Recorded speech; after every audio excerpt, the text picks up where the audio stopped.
Maqaa kan ilmaa kana fura qulqulluu waaqa tokkotti ni amannaa. Ameen. Kabajamtootaaf jaalatamtoota maatiiwwan waaqayyoo ijoolleen tawaahidoo hordoftoonni chaanaalii dhangaa lubbuu hundumti keessan bakkaa fi lafa jirtanitti nageenya waaqayyoo isiniif haa baay'atu. Akkam jirtu galanni ulfinni waaqayyoodhaaf haa ta'u. Nagaa kooti. Qophii keenya guyyaa har'aa kana keessatti kan waliin ilaallu gochootiin hafuurota hamootaa jiruu fi jireenya keenya keessatti hammam dhiibbaa gaggeessu. Hafuurri hamaan jiruu fi jireenya keenya keessa jiraachuu fi jiraachuu dhiisuu isaa immoo maalidhaan beeknaa kan jedhu irratti kan xiyyeeffate qophii haaraa qabadhee isinii dhiyaadheen jira. Hanga xumura sagantaa kanaatti akka hordoftan subscribe, like, share gochuun akkasumallee hiriyoota keessan biraatiin akka qaqqabsiistan isinii jecha kallattiidhumaanii gara qophii keenyaatti darbina. Jalqaba irratti gochoota hafuurota hamootaa jedha. Hafuura hamaa jechuun maal jechuudha kan jedhu irraa jalqabnee ilaaluun barbaachisaadha. Hafuura hamaa jechuun jalqabuma egaa waaqayyo gooftaan gaafa guyyaa jalqabaa uumamoota 8 uume. Uumamoota 8 keessaa garee ergamootaa yookiin raayyaa ergamootaa uume. Isaan keessaatii gaarii taasisee kan waaqayyo uume hamaa ta'uudhaan gara biyya lafaatti kan gad darbatame seexana daabiloos jawwicha kan jedhamedha jechuudha hafuura hamaa kan jennu. Kanaaf gochaan isaa addunyaa kanarratti erga darbatame booda maal fakkaata kan jedhu kutaa macaafa qulqulluu wajjin wal qabsiisnee ilaalla jechuudha. Wangeela Maatiyos boqonnaa 16 lakkoofsa 3 irratti ganama immoo boruun diimattee duumessi irra buufateera. Kanaaf har'a ni rooba jettu. Egaa bifa waaqaa ilaaltanii waan raawwatu himuu beektu. Milikkita yeroo kanaa immoo hubachuu hin dandeessanidha. Namoonni baay'een egaa taateewwan raawwataman yookiin immoo gochaawwan raawwataman irratti hundaa'uudhaan waa'ee waaqayyoo ni tilmaamu jechuudha. Kana tilmaamuun immoo sirrii akka hin taane macaafni qulqulluun ni dubbata jechuudha. Baay'een isaanii duumessa ilaalanii har'a ni roobaa, har'a ni caamaa, duumessu duumessaa jira jechuudha. Waa baay'ee dubbatu. Akkasumallee mallattoo garaagaraa kan himan hedduu isaaniitu jiru jechuudha. Kana immoo macaafni qulqulluun ni daangessa jechuudha. Keessumattuu jechuudha warreen duumessa ilaalanii hooda dubbatan akkasumallee warreen ekeraa dubbisanii fi qoricha namatti godhan isaan saba kiyya keessaatti kan abaaraman jechuudhaan macaafa qulqulluu irratti akkuma dubbatu gochoonni kun gochoota hafuurota hamootaa wajjin kan wal qabate ta'uu isaati jechuudha. Gocha hafuura hamaa jechuun egaa daandii kallattiidhaanis ta'e haala kallattiidhaan gargaarsa namaatiin nama biraa miidhuudhaaf jedhamee seexana wajjin walii galuudhaan yookiin immoo walitti dhufeenyaan raawwachuudhaan waliigaltee seexana wajjin bu'uureffameetiin kan raawwatu jechuudha. Gocha hafuura hamaa gaafa jennu nama biraa miidhuudhaaf kallattiidhaanis ta'uu danda'a. Haala kallattiidhaan namni seexana wajjin, daabiloos wajjin, hafuuricha hamaa wajjin waliigaltee taasisuudhaan yookiin immoo gochaa hafuura hamaa kana raawwachuudhaaf daabiloos wajjin waliigaluudhaan kan raawwatu jechuudha. Waan namaa kan raawwatudha.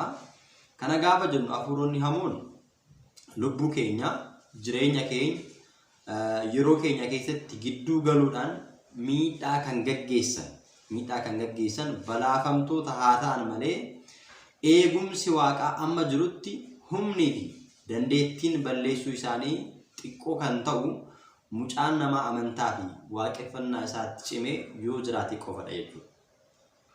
Addunyaa kanarra gaafa jiraannu gochaan hafuura hamaa jiruu fi jireenya keenya keessatti kan inni salphatu yookiin immoo jiruuf jireenya keenya keessa akka hin galle kan daangeffamu jalqaba irratti eegumsa waaqayyootiin jechuudha.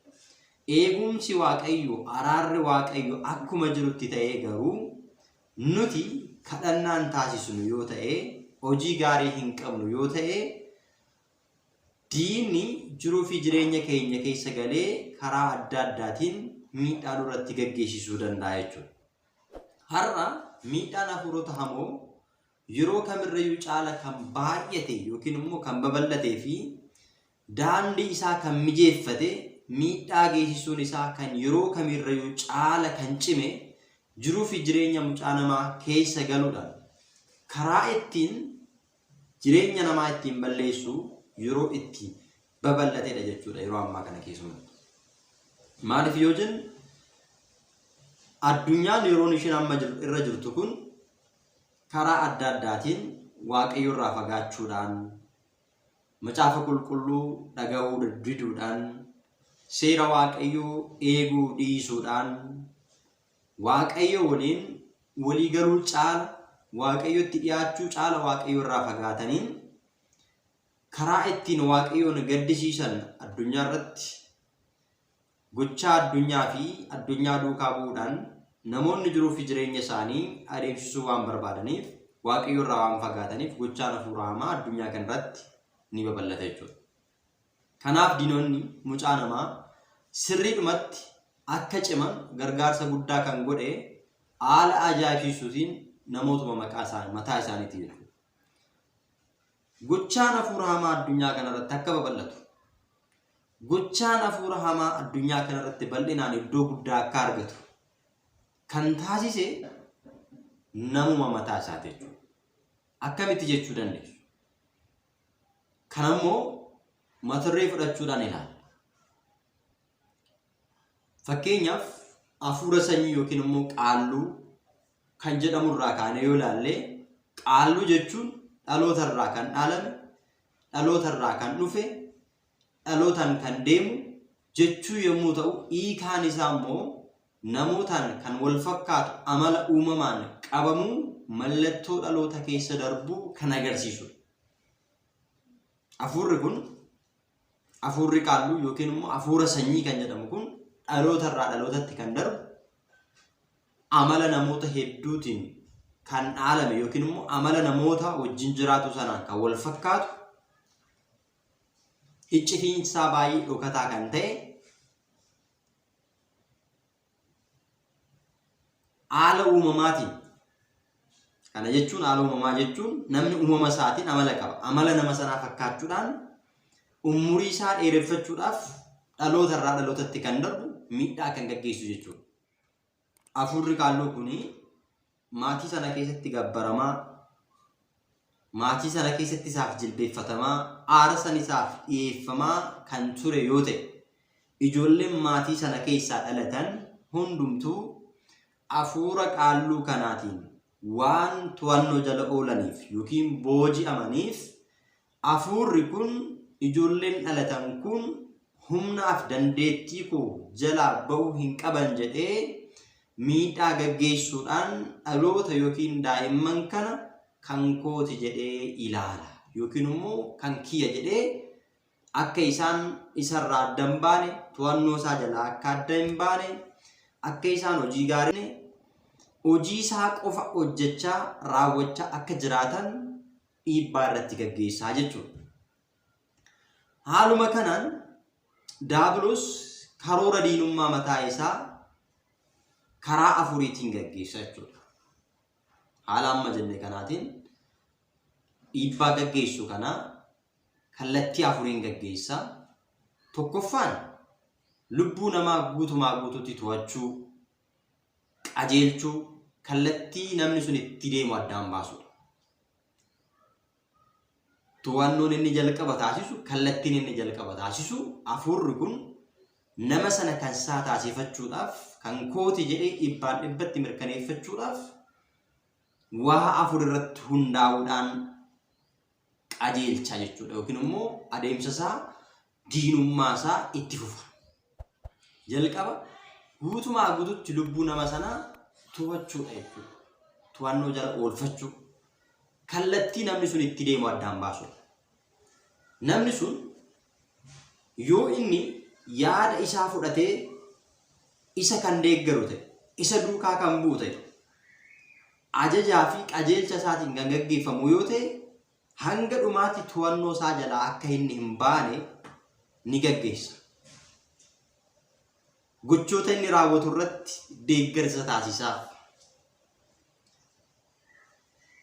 kallattii biraatti kana jechuun isa ganuudhaaf waaqa tolfamaa kana ganee gara waaqayyootti fuula isaa gaafa inni deeffatu immoo karaa inni ittiin kufu, karaa inni ittiin duubatti deebi'u, karaa namni sun ittiin gufatu, karaa namni ittiin jireenyi isaa sun miidhamu kallattii qopheessa. Maaliif? Akka isarraa addaan bahee waaqayyotti amanee lubbuun isaa hin boqonneef. Guutumaa guututti lubbuu nama sanaa to'achuu waan barbaaduuf lubbuun isaa to'annoo isaa jalaa akka ooltu yookiin akka baatu hin barbaadu.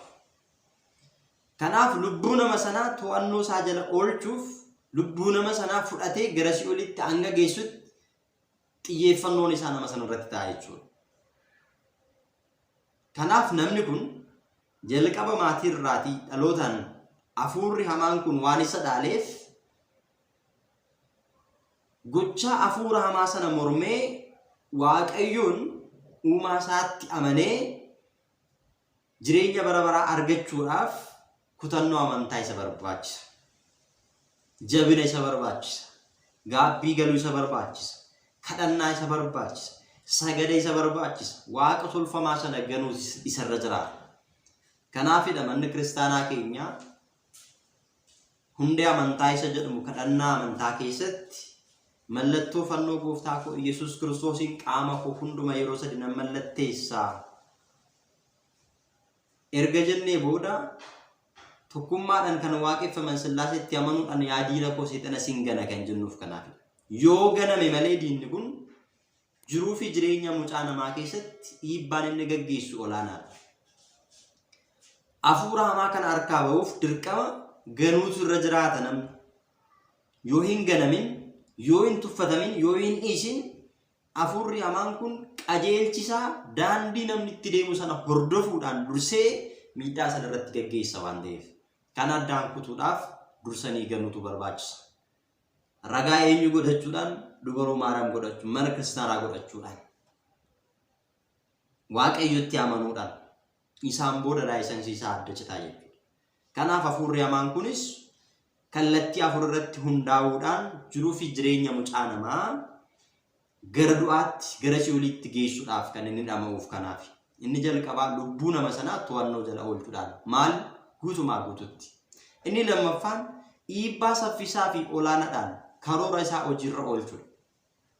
Dhiibbaa saffisaa fi olaanaadhaan karoora isaa hojiirra oolchuudha. Kana jechuun namni suni yoo waan inni jedhe qajeelcha hafuurri hamaan baasu sun akkaataa hafuurri hamaan jedhu sanitti hin jiraatu yoo ta'e isa harkaa bahee waaqayyoo waaqeffachuuf lubbuu isaa oolfachuudhaaf kan deemu yoo ta'e karaa namni sun ittiin gufatee kufuu fi karaa namni sun ittiin badu miidhaa saffisaa nama sanaaf qopheessa. Balaa garaa garaa itti buusa. Dheekkamsa garaa garaa irratti fida. Akka namni sun sodaatee gara isaatti deebi'uuf to'annoo isaa jalaa akka hin baaneef keessumattuu fakkeenyaaf naannoo baadiyyaatti yoo fudhattan horii jalaa ajjeesuun waan namni sun ijji nama sanaa irra buufatee harkaa balleessu miidhaa saffisaa isaan jedhaman keessaa isaan tokkodha jechuudha. Kana qofa miti hedduudha jechuudha. Miidhaa saffisaa jechuun dafamee osoo namni sun hin yaadin, osoo namni sun hin tilmaamin dafee diinni sun to'annoo isaa jalaa akka hin baaneef, akka inni hin oolleef miidhaa guddaa karaa hin beekne, karaa inni hin yaadne itti fida jechuudha. Kanaan booda namni sun hirrifata to'annoo isaa jalatti deebi'a jechuudha. Yoo nuti garuu kutannoo cimaadhaan humna hafuura hamaa isaan kadhannaaf soomii sagadaan to'annoo keenya jala oolchuudhaaf yoo jabaannee waaqayyoon kadhanne diina sana mo'achuu dandeenya. Kana hin taane taanaan miidhaa guddaa gaggeessuudhaan jiruu fi jireenya maatii sanaa balleessuu danda'a jechuudha. Inni sadaffaan bakka miidhaa isaa babal'isuu fi qorachuudha. Bakka miidhaa isaa babal'isuu fi qorachuudha. Kana gaafa jennu akkaataa ittiin miidhaa babal'ifatu, akkaataa ittiin nama sana to'annoo isaa jala oolchu, akka namni sun to'annoo isaa jalaa hin baane waa'ee nama sanaa qorachuu, waa'ee nama sanaa beekuu, miidhaa isaa immoo iddoo adda addaatti bal'isuu, bakka inni deemu hundatti isa miidhuudhaaf yaaduu, bakka inni deemu hundatti gufuu qopheessu, boolla qotu, daandii isaaf jiruu fi jireenya isaa dukkana godhu, adeemsa inni deemu hunda qorachuudha jechuudha. Kana qoratee addaan baafatee bakka deemu hundatti, bakka hojjetu hundatti, bakka taa'u hundatti miidhaan kan irratti baay'atu yoo ta'e namni sun maal keessa gala? Haarii guddaa keessa gala. Ani maaliifan uumame jedhee yaada? Miidhaan akka kan irratti baay'atu, qorumsa akkanaa kan irratti baay'atu maali? Waaqni hin jiraa jedhee Waaqayyo shakkuu jalqaba namni sun. Hojjetee gaafa isaa milkaa'uu dadhabu, dadhabee hojjetee firiin isaa gaafa jalaa badu, jiruu fi jireenya isaa keessatti gaafa furmaata dhabu, boqonnaa gaafa dhabu, anaan dhuguma Waaqayyoon na beekaa'ee jedha. Eenyu jechisiisa keessa isaa bulee hafuura hamaa kan akka inni abdii kutu Waaqayyo irraa, akka inni daandii isaaf qajeelcha isaa gara Waaqayyoon geeffanne yookiin hin taasifanne maal godhaa? Abdii kuchisiisa bakka. Bakka hundatti miidhaa saba bal'isa. Kanarraa kan ka'e namtichi maal ta'a? Abdii kutaa deemu. Waaqayyo hin jiru. Osoo Waaqni jiraatee ana rakkoo kana keessaa nan baasu jedha. Isaan booda amantaa fannoo isaa kutee mana kiristaanaa keessaa akka inni ba'u, bakka isaaf mijatu, bakka diinichi jirutti qajeelcha isaa ni qajeelcha jechuudha. Namoonni baay'een kallattii kanaatiin abdii kutanii Waaqayyo irratti kan gonguman hedduu isaanii jiru. Waaqayyoon hin jiru jedhanii jiraachuu Waaqayyootti kan shakkan baay'ee isaanii jiru. Kanaaf diinni hafuurri qaallichaa kun dhalootaan waan dhufuuf yoo namni kadhannaa tsoomii sagadaan gaabbii galuudhaan hin mormin miidhaan inni gaggeessu olaanaadha jechuudha. Akka irratti hin beekamne immoo amala nama sanaa fakkaatee jiraata. Namni sun inni dhuga yoo ta'e dhugaatii isaa akka inni babal'isu taasisa. Namni sun ni soba yoo ta'e sobni isaa bakkeetti akka isaa ba'ee dubbatamuuf taasisa. Waan inni yaaduun yaadni isaa akka isaan milkaa'u taasisa. Waan gaarii otoo hin taane waan hamaa. Kanaan liqinfamee hawaasa keessatti tuffatamee akka inni jiraatuu fi jiruu fi jireenyi isaa quucaree gochaa hafuura hamaa kanaan qabamee to'annoo isaa jala oolee hanga bara du'aa isaatti akka inni quucaree jiraatu isa taasisa. Tarkaanfii akka inni hin fudhanne isa taasisa jechuudha. Inni arfaffaan yeroodhaaf namoota waan isaan fayyadu itti fakkeessee faayidaa fuuldura qabuudhaan meeshaa godhachuudhaan humna diinagdee cimsuu, kabaja, maqaa goonfachiisuu, daandii ba'eessatti agarsiisuu fi dhuma irratti karaa isaan ittiin badan tolchuu akkasumas hojii irraa oolchuu fi mirkaneessuudhaan. Jalqaba irratti bu'a qabeessa taasisuu danda'a.